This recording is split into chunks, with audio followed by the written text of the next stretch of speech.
Welcome to the Choose You Now podcast. I'm your host, Juliana Hever, and welcome to the November Q&A, the first official episode of season 2.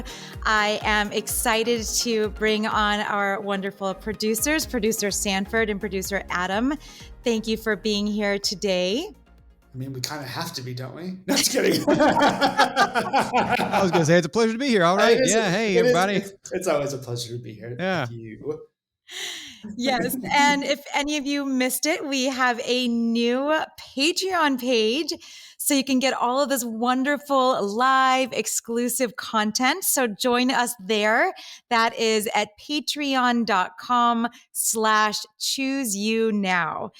And Sanford, are you ready to start asking some of these wonderful listener questions that we got from email and social media? I sure am. We have a lot of them today since it's our season 2 premiere. It's sort of a packed Q&A. So here we go. The first one, Beth V sent us an email. First of all, she said, "Hi, Juliana. Love your podcast." Thank you, Beth V. Here's her question. "I've lost 45 pounds on a whole food plant-based diet, but I've yet to tackle the salt monster. Can you talk more about why it's important to eat less salt? I am borderline hypertensive."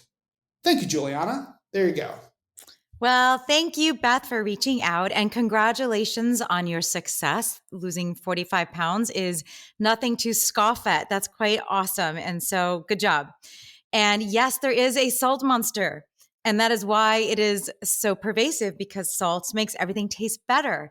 And that's what it's used for. And that's why we love to eat it. And it easily makes food more palatable, more delicious, and easier to overeat. So that's one reason in terms of I don't know where you are on the weight loss process if you're done, but you said it yourself. If you're borderline hypertensive, boom, this could be the big difference. Switching to a plant-based diet is extraordinarily helpful for blood pressure and normalizing blood pressure. I'm hoping that you have noticed that already. But if you could just get to this other next level, up level, right, as I say, and reduce your salt, you'll notice that your palate will adjust. So anytime you've ever switched your diet from anything, like from soda to diet soda, or from whole milk to non-fat milk, or just changing something that you're used to takes time. And if you just you could either go cold tofu, or you can stepwise into reducing your sodium intake. It will help your palate just kind of get used to it. And then I see this every single time people start tasting the salt in something like celery. Like celery is, by the way, known as the salt component of a mirepoix. When you're starting a soup base or different dishes that you use a mirepoix for, celery is that salty. So you'll start to notice the salt in natural foods the further away you get from adding salt to your food. Interestingly, also putting it on top as opposed to cooking it in is a big deal, because did you know that potato chips have the same amount of salt as bread per serving, per grams? Because it's baked in, you can't taste it, but because it's on the potato chip on the surface, it's right there and it hits your tongue immediately. So your palate will adjust. But, according to the American Heart Association, we're not supposed to get more than 2,300 milligrams of sodium a day. Ideally, we're limiting it to no more than 1,500, especially if you are already borderline hypertensive, because, high blood pressure is first most pervasive reason for strokes and cardiovascular disease. So it is important to get that under control. And this is one easy way to do so. Just know that as you consistently stick to a lower sodium diet, you will adjust. And then you'll notice if you eat something that's higher in salt, it'll shock your tongue later on down the line. So it will happen, and it's worth the effort. And so I would say just go for it. Can we just talk about for 30 seconds the same amount of salt in bread that there are in potato chips? That's nuts. Mm-hmm. No, it's salt. Oh, shoot, what did I say? What did I say? No, it is. It's not nuts. It's salt. Sorry. I said I said nuts? No. No. You're hearing things again. It's all the salt that you eat. There you go, Walt. That is incredible. That's crazy. Okay. Well, thank you for that, Beth. Thank you for that question. Here's our next question. This is from Greg. He emailed us on Facebook. Greg goes right to the point. He's right to the point. He has 2 quick questions for you, Juliana. The first one is, Should I be concerned about agarotine? Did I pronounce that right, I think Juliana? it's a garatine. Should I be concerned about agarotine in mushrooms? And his second question is oxalate side effects like kidney stones? Okay, Greg, thank you for these very great questions, very specific and good questions. These are really good questions. So let's start with number one. Should I be concerned about agarotine in mushrooms? What is that? Well, basically, there's this group of hydrazines in many mushrooms that can potentially be carcinogenic. So this compound is only heat stable to about 400 degrees. So it breaks down in high heat, which is why people suggest cooking mushrooms. But, honestly, like I don't like to have so many things to be so concerned about. People get so concerned and worry about every single bite they have that this is not something that's high on the list. Because remember that the dose makes the poison as well. So yeah, cooking should be great. It does, get rid of those compounds. And there are so many reasons to enjoy mushrooms. So I wouldn't want anything to stop you just for a little hot love affair on the mushroom, the fungi family. They've been consumed as food and medicine for millennia. And there's so many things that they do that are health promoting that they're part of my 6 daily threes because they are so extraordinary. They are cytoprotective and they are anti-diabetic and anti-allergic and immunomodulating and cardioprotective and cholesterol lowering and antiviral, antibacterial, antiparasitic, detoxifying, cancer protective. There's so many reasons to include mushrooms. So cook them or you eat them freeze dried or dried because they have these supplements that are freeze dried where you're also getting rid of those compounds. If you have a little raw mushroom here and there, I don't think that's going to be a major deal. I wouldn't worry about it. I think they taste better when they're cooked personally. They're also easier to digest when they're cooked. But I always go back to the recommendations that I learned from Paul Stamets, where he says to include a variety of the edible species, which there's so many mushrooms. There's shiitake and oyster, maitake, king oyster, button, cremini, portobello, porcini, chanterelles. Oh, I just got some chanterelles today. They're so yummy. And Paul Stamets says to eat about at least three different varieties every week. I would say go for it every day, but if you can. I love mushrooms. So don't let that veer you away from the shrooms. The second question, what about oxalate side effects like kidney stones? Yes, there are these compounds called oxalates, and they're found in many of those leafy green goodness vegetables that I'm always talking about and throwing the love out to. There's oxalates also found in things like beets and rhubarb and amaranth, so it's out there, but they do kind of collect in a lot of these leafy greens, especially stuff like spinach and chard and beet greens. Those are the highest in oxalates. Now, is it a problem? It could be. It can potentially promote kidney stones. And it's also been able to, it could also inhibit absorption of certain minerals like calcium and iron. So in order to avoid that, and so many people are trying to get enough calcium and iron, I would suggest emphasizing the lower oxalate options. Those specifically would be things like cabbage, lettuce, like all lettuce, arugula, broccoli, and kale. Those are lower in oxalates, and I would just prioritize those over the higher oxalate greens. Juliana, let's just talk about something else for 20 seconds here. I got kidney stones a couple of years ago, and the first question the doctor asked me was, "Are you running a lot?" Have you heard about that? Well, before? that said, there are so many different types of kidney stones. We're talking here about oxalate stones. So Okay. but most of the time people get stones in their kidney because of dehydration. They're just not drinking enough water fluids. So running a lot would be dehydrating, especially if you're not compensating with adequate hydration. Interesting. Very good. So next question is from Lior. Lior wrote us on Facebook. I have to say, this question is really, really interesting. It is a bit long, and that's okay. So I'm going to read the whole thing. So everybody listen up, and then Juliana, you can tell me what you think. Lior writes, I've heard for a long time about how lots of food have lost so much nutritional value over the years by the way they are processed in factories. I'm wondering what impact has been made on fruits, or more specifically, the healthy vegetables over the years due to the same types of processing or mass production. This is so interesting to me. Is a carrot at the market not as healthy or nutrient rich as a carrot 15 years ago? Do you have to eat 2 times more greens to get the quote unquote good stuff that we need these days? You hear people say they don't make it like they used to, and I'm wondering if that applies to places like Whole Foods. Has produce richness in general degraded, aside from possibly less pesticides, maybe at a farmer's market? I love this question. It is so interesting. It's interesting, but it could also be very polarizing, because I think what a lot of people do is they say, oh, the food's not healthy anymore. There's not, the soil is depleted. There's not enough nutrition in the soil. So forget it. I might as well have a burger. I see that all the time. And it sounds like, so yes, things have changed. And if you look at produce from antiquity or from way back when we find fossilized versions or not photos, but like pictures on wall caves or whatever, they actually looked so different. They were smaller, more concentrated. And I mean, now if you look at the size of produce, it's enormous because we've hybridized, we're farming them. So obviously things have evolved and changed, and maybe not for the better all the time.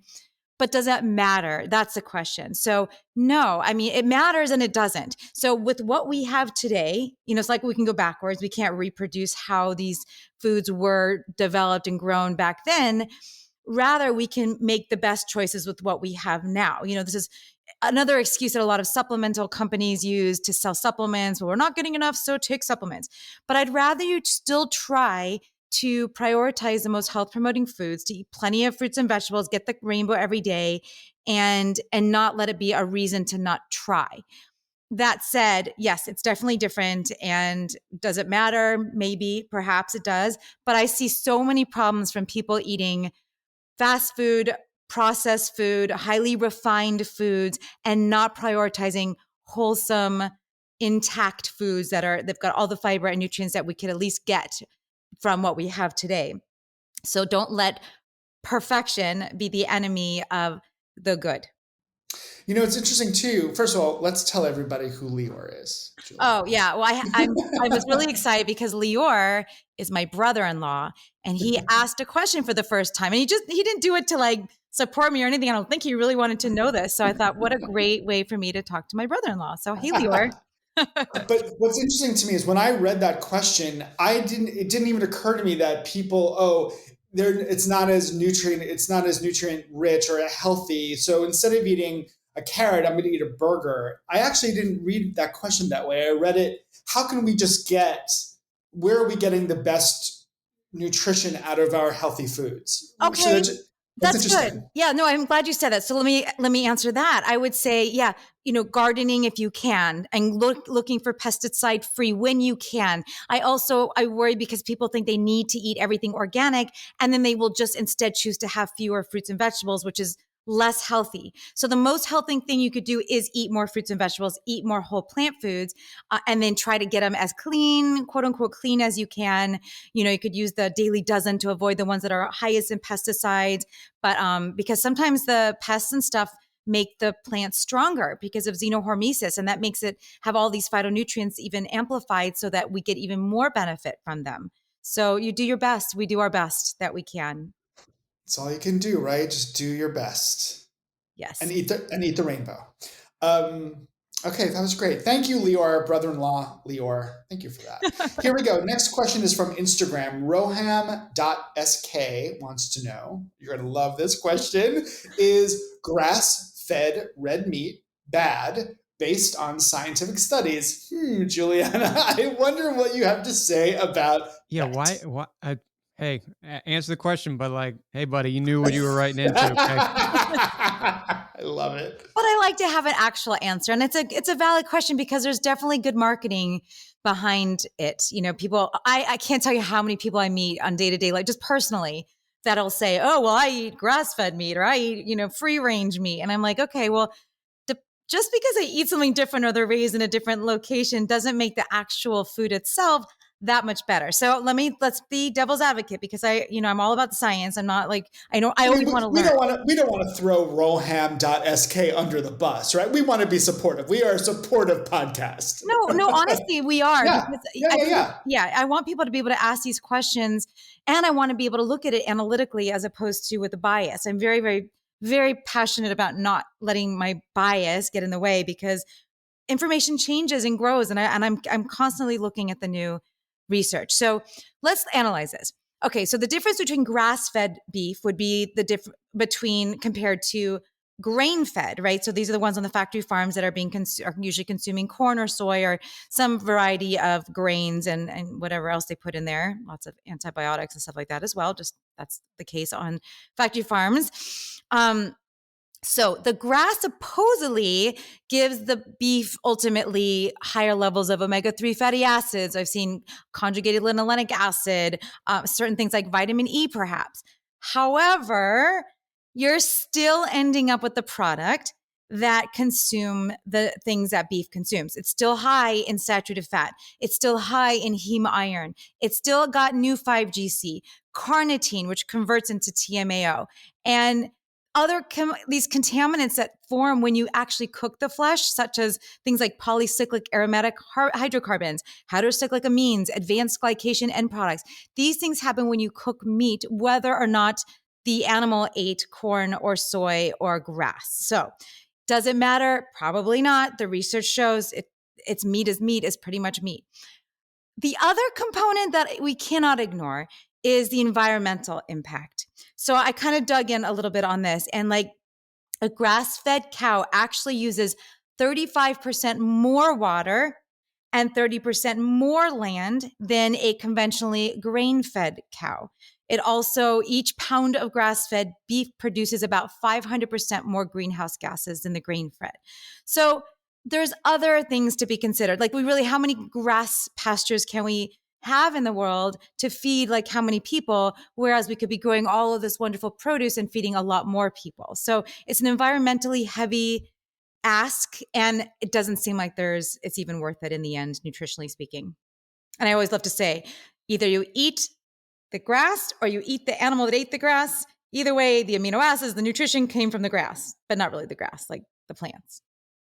And that really does go to show you that we really are. What I love about you is that you don't eat meat, but you still really do keep an open mind about it for people who are curious, such as roham.sk. Honestly, I think that's great, because a lot of people won't even answer that question.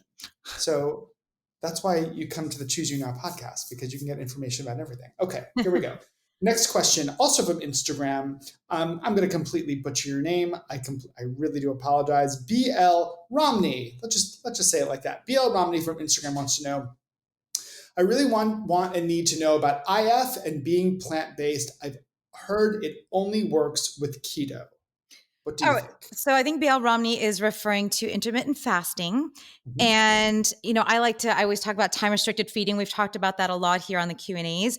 I'm a big proponent of it. I do time restricted feeding myself. I've been doing it for years. It's really been amazing for me, and I use it with my clients. And in fact, the Choose You Now diet, which is coming out in just a few weeks from now, we talk all about this and why I recommend time restricted feeding. However, of course, I recommend a plant-based diet.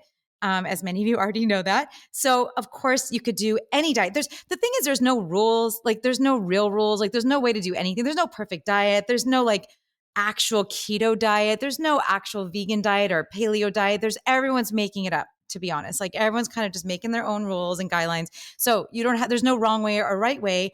I recommend limiting your intake. So having some time in the fasted state. I usually recommend between 12 and 18 hours in the fasted state.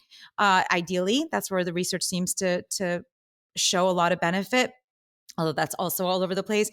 But you can absolutely do it with plant-based. And I recommend that because instead of doing it with just animal products, as per the last question, you're getting these wonderful health-promoting foods that are rich in phytonutrients and fiber and will help you with your long-term health too.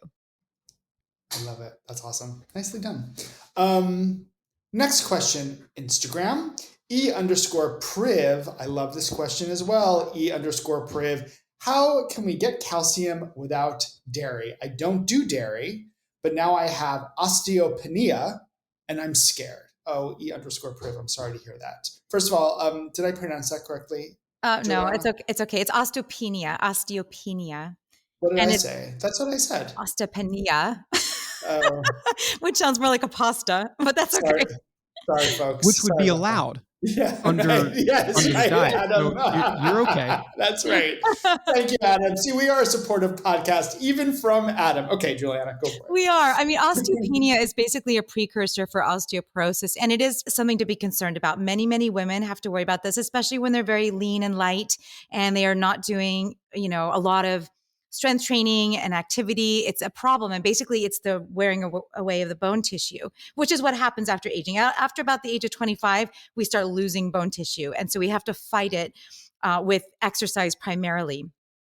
But calcium is, of course, a factor as well. And as any of you have listened to me before, I always recommend ditching dairy as the first line of defense in a health promoting lifestyle, because dairy is so harsh on the body and inflammatory. And there's a million reasons we could talk about that, but that's not the question. So go back to calcium. Calcium is the most abundant mineral in the body. We contain most of it, 99% of it is in our bones, and 1% is circulated through the blood tissue. But as we get older, we start to break down bone. And we need calcium not only for our bones, but our teeth and for blood clotting and muscle contraction, nerve transmission, hormones, enzymes. There's a lot of different reasons. Now we can get it from plants. Okay, so there's all sorts of wonderful whole plant sources of calcium, including you could do fortified plant milks. I don't consider those whole foods, but I use those as ingredients.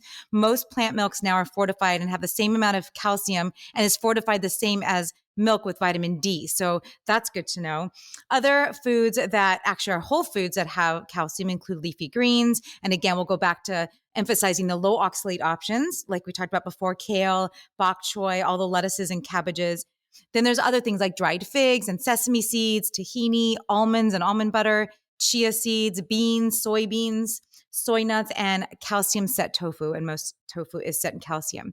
So that's important. And also something to consider is that how much you consume doesn't always have to be the most important thing. Sometimes it's more important about how much you absorb, right? Because if you're not going to absorb it, what's the point? And that's what determines the risk of bone fractures and osteopenia and osteoporosis. So exercising is really important, making sure you have vitamin D levels in your blood that are normal, and healthy levels of vitamin D will help you absorb the calcium when you consume it. Make sure when you're consuming it, you keep it, maybe separate from tea and coffee so that you can kind of enhance absorption. And just make sure you're, again, prioritizing those 6 daily threes where you're getting all of those foods so you're getting ample doses of that calcium. Very interesting. Well, thank you for your question, E_priv.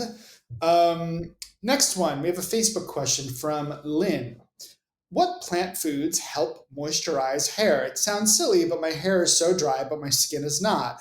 I was eating a handful of nuts every day, but I stopped. Could that have helped? I have not changed shampoo or conditioner. Thank you for everything, Juliana. Well, thank you for your question, Lynn. And I've never been asked this about moisturizing the hair. And of course, I go back to, what's the nutritional component of this? And we could talk about that. But I would also suggest getting a really good hair person. That I have the most amazing person that does my hair. And no matter how dead my hair could get from the sun, because there's all this stuff that also comes into play besides diet, she always kind of brings it back to life. And I'll tell you what I used to do. And this is going to sound really funny. The only time I would recommend coconut oil is on your hair because it makes a really good moisturizer. So sometimes, like every week, I'll do a mask. I'll use either coconut oil or mashed avocado or even olive oil. I used to do mayonnaise or eggs. Me and my sister would put mayonnaise in our hair, and it smelled so horrific that I couldn't eat mayonnaise. Well, then I went vegan. But before that, I could not eat mayonnaise because that smell is so atrocious, but it really makes your hair really shiny. I wonder if the vegan mayos do the same. But yeah, it's just that oil on top that just like helps fill up the follicle. I don't know.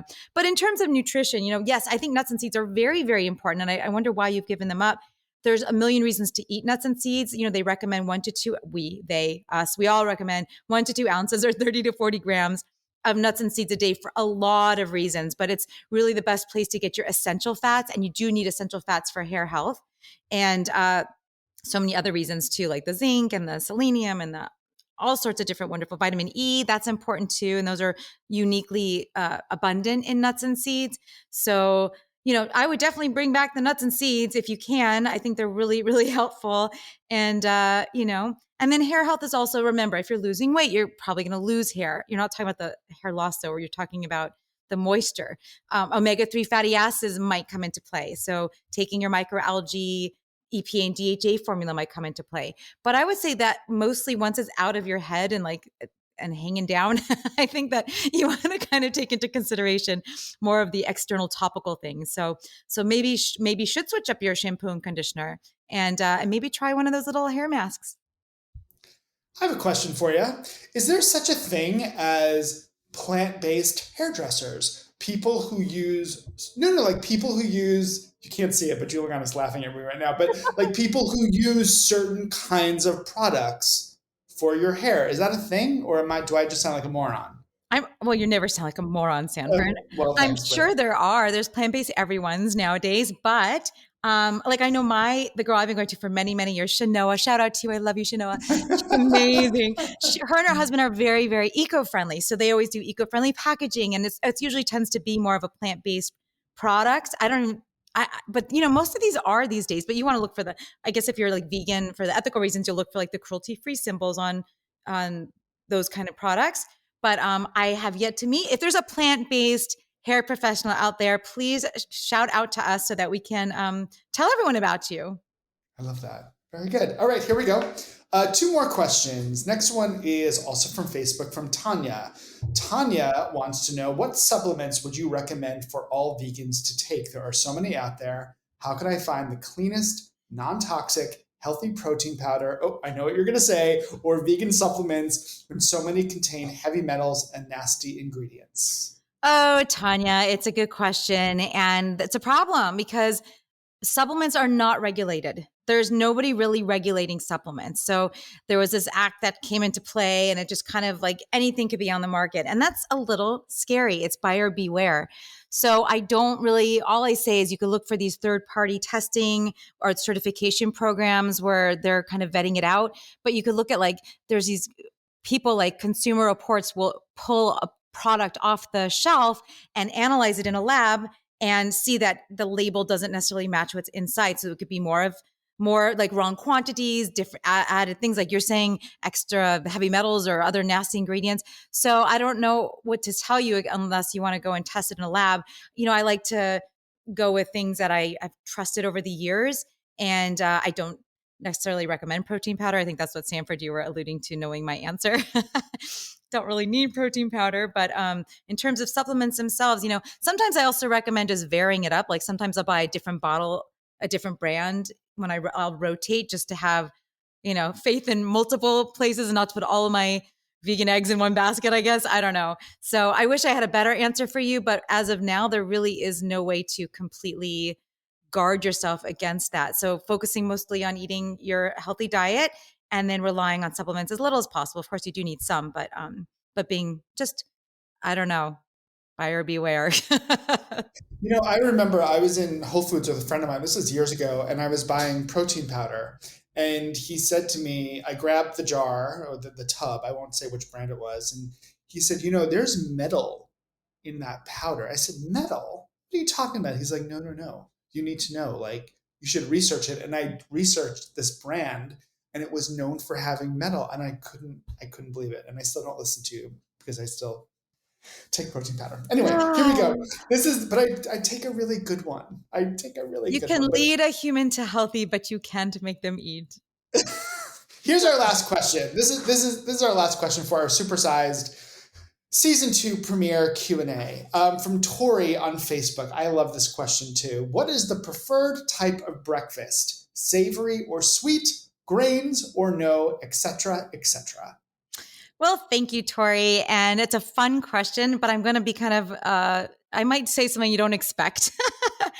I'm going to say that if we removed the term breakfast, lunch, and dinner and snack, then would it really matter?